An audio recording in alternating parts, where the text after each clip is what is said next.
Let's talk a little NFL now. And because Perloff is affectionately known around here as our sad dad, we are going to do a segment that may fall in this category called Do You Believe It? With Ryan Leaf. Get it? There we go. Do you believe it? We'll give you a bunch of NFL things. You say, yes, you believe it. No, you don't. And let's start with Justin Herbert, who we found out today is practicing lightly, I believe, for the LA Chargers, that he can be effective, Ryan, even if he's playing with broken ribs. Do you believe it? Yeah, I believe it. I think he is incredibly talented and as tough as they come. So I will say this. I think this game is very competitive this week. He's not going to be his normal self. Without Keenan Allen, I think the Jaguars make this a very close football game. Yeah. So you know Justin pretty well. Is he ready to be that top 5 in the NFL quarterback? I know he's got the numbers. We've been debating.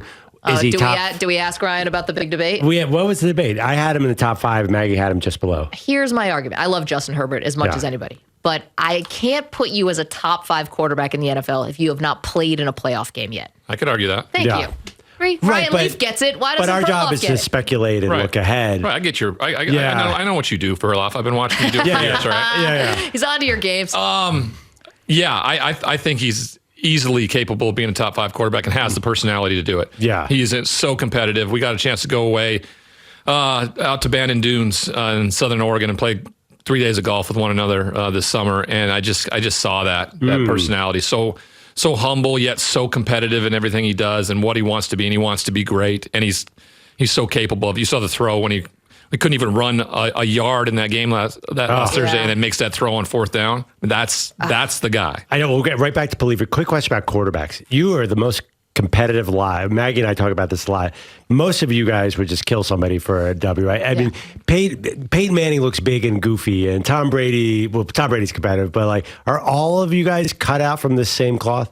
To get to the NFL, you have to be. Yeah. Like you watch these documentaries of Tom Brady's, of Derek Jeter's, and Michael Jordan and all this thing, and people disliked them growing up because of how competitive they were. They just became the greatest. We were all that way. We were disliked because of how competitive we were. We had to win at everything. But everyone thinks Justin Herbert's this nice, quiet kid. Yeah. I think that people don't He's quite... a killer. Same with Mahomes. Yeah. I told you, they're all killers. Eli. Is Eli a killer?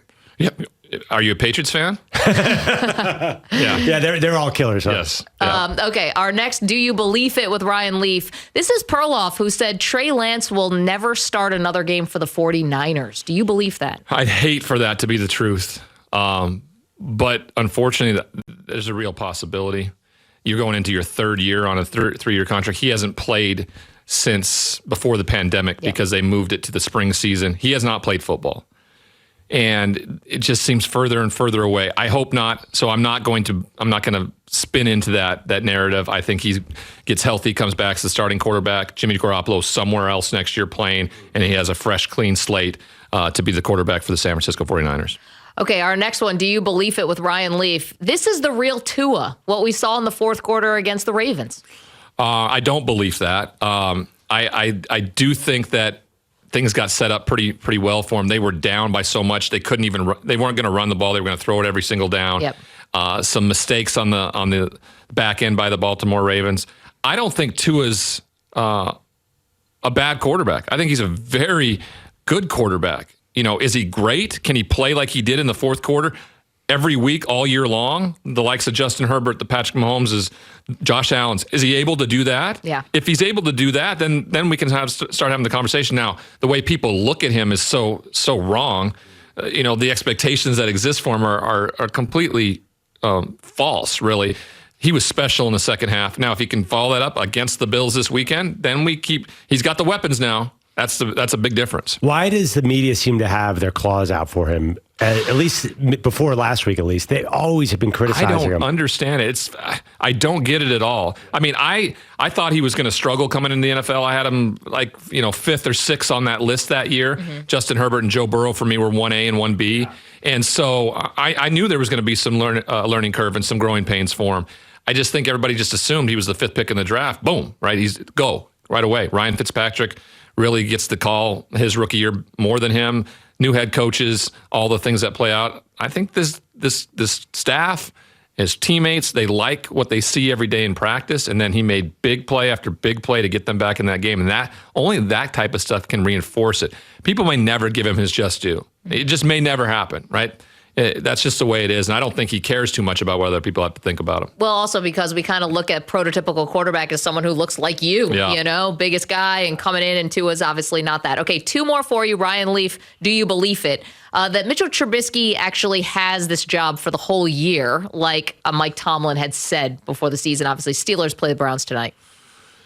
If they're 1-4, if they're 1-3, I think that could be a problem. Right. So we'll see tonight. He's got to play better. He just does. I think I think he's a better option than Kenny Pickett right now, simply because he's a rookie. Yeah. But that's not going to last for long. I had Kurt Warner on my show today, and I asked him that question because he went through something similar. He was sitting there. Eli Manning got in as a first-round draft pick. Yep. What do you do in that scenario? He's like, well, you got to go out and play well, and you got to play almost better than well. Not just win games. We won our first 5 out of 7 games. Yeah, Kurt was playing well. They made the switch because they were always going to make the switch to Eli that year. And that's what he said about Mitchell Trubisky. He said, this switch is going to happen inevitably whenever that does.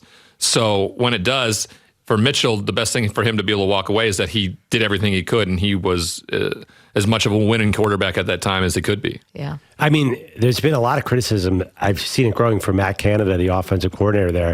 It doesn't look like that offense is giving Mitch or eventually Kenny Pickett that many chances yet. They need to open it up a little bit.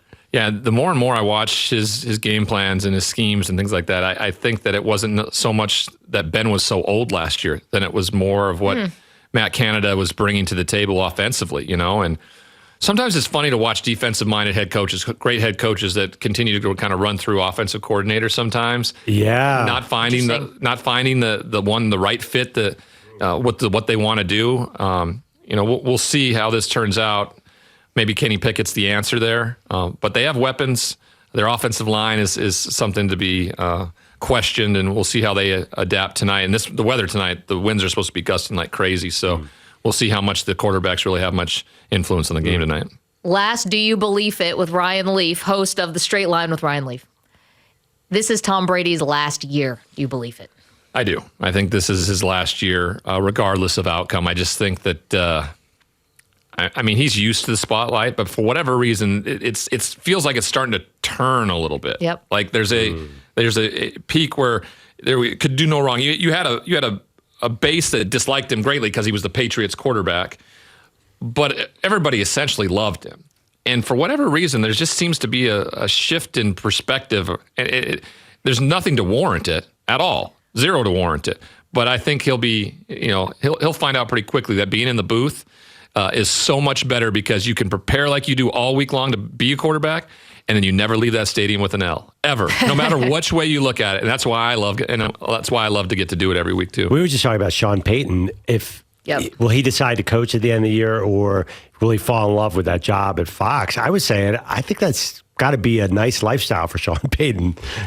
Yeah, you want to be busy. That's the biggest thing for me. Like, I have to be going all the time. Idle hands for me is like, how that is, Andrew. And so it's imperative that these guys are doing something. So if they feel fulfilled by doing something like that, it's significantly different than coaching. You are on the go coaching all the time. And when you're doing the analysis aspect of things, you come into work really one day a week. Yep. And that's a huge shift and a huge change. So you wonder, you usually see coaches come back. It's rare that you see them stay away and stay out. Heck, you watched Bruce Arians down on the field last week. It's innate in them to keep doing it. I know. There's only so much golf you can play. I know they can play a lot, but there's only so much. I know you got to get out of here, Ryan. Real quick, we have another show debate.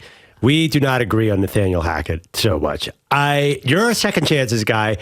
You're leading the witness. Don't set it up like that. Do we give him time to figure? It's been bad the first 2 games. I'm not going to argue that, but I think you got to let him learn on the job. And some people in this room think that you really can't learn on the job as an NFL head coach. It's difficult.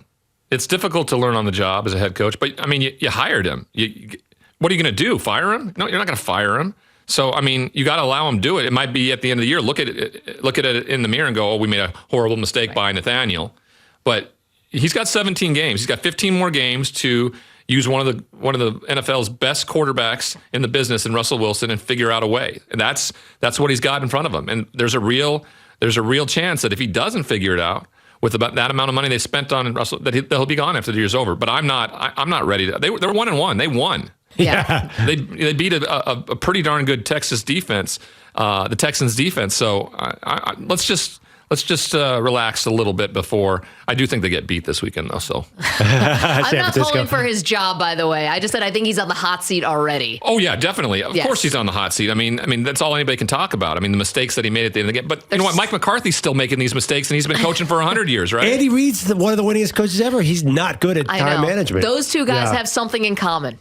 They both won Super Bowls. Unfortunately, Nathaniel Hackett has not reached those heights. Well, yet. I do think that was bait. That was bait that was out there for Aaron Rodgers. You know? Yeah, for sure. And it could have backfired. All right, Ryan's going to go. You have to get out of here. Thank you so much for doing this. Yes, thank you really for having appreciate me. it. Thank you for the lox and the bagel. This is good. I might take all of them. Take them all. Take them all. Yeah, but here's the problem. Now, every time you come, we have to have a new giant meal wafer, which we're willing to do. I love that idea. Of course you do. Just only come on Thursdays. That's when we do Tasty Thursday. Well, that's good. That's my day with Good Morning Football. Be in the city. I mean, it's perfect. Yeah. Awesome, buddy. Awesome. Okay, thank you. Ryan's going to exit here, kind of stage left. He's got get my food with me. He's got a car waiting for him, and that was awesome. Love it. Love talking college. Love talking pro. Thank you, Ryan. Have a safe flight. Thank you for watching our video. Please like, comment, and subscribe. And if you want to see more videos like this, just hit the bell. Yeah, ring the bell. Just hit the bell.